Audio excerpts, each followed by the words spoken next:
Neat JEE విద్యార్థులకు శుభవార్త. IIT medical entrance లో ర్యాంకులు సీట్లు సాధించేందుకు Kota digital study material WhatsApp ద్వారా పొందండి. WhatsApp number 9849016661. BRS MLC Kavitha కోసం ఎయిర్పోర్ట్ లో తెలంగాణ జాగృతి కార్యకర్తలంతా వెయిట్ చేస్తున్నారు. కాకపోతే ఇక్కడ బీఆర్ఎస్ కార్యకర్తలు ఎవరూ లేరు. కాకపోతే ఇక్కడ తెలంగాణ జాగృతి కార్యకర్తలతో పాటు బీసీ సంఘాల పేరిట కొత్త బ్యానర్లు కూడా కొన్ని ఉన్నాయి.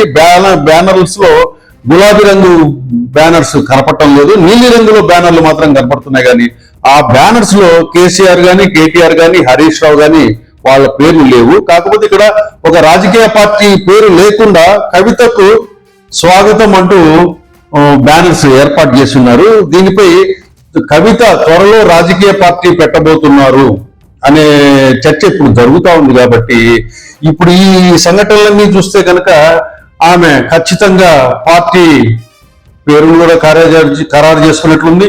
అట్లాగే పార్టీ యొక్క జెండా గుర్తును కూడా ఆమె ఖరారు చేసుకున్నట్టుగా మనకు కనపడుతుంది. ఏది ఏమైనా బీఆర్ఎస్ పార్టీలో చీలికలు ఏర్పడతాయనే వార్తలకి ఇవన్నీ కూడా చూస్తే నిజమని అనిపిస్తాయి. కానీ కవిత కొత్త రాజకీయ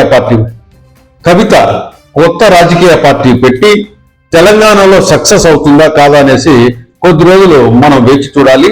అట్లాగే గతంలో జగన్మోహన్ రెడ్డి చెల్లెలు షర్మిల కూడా ఇక్కడ ఒక రాజకీయ పార్టీ పెట్టి తెలంగాణలో ఆమె ప్రచారం చేసి సక్సెస్ కాలేక మళ్ళీ ఏపీకి వెళ్ళి అక్కడ కాంగ్రెస్ పార్టీ అధ్యక్షురాలుగా ఇప్పుడు వర్క్ చేస్తున్నారు.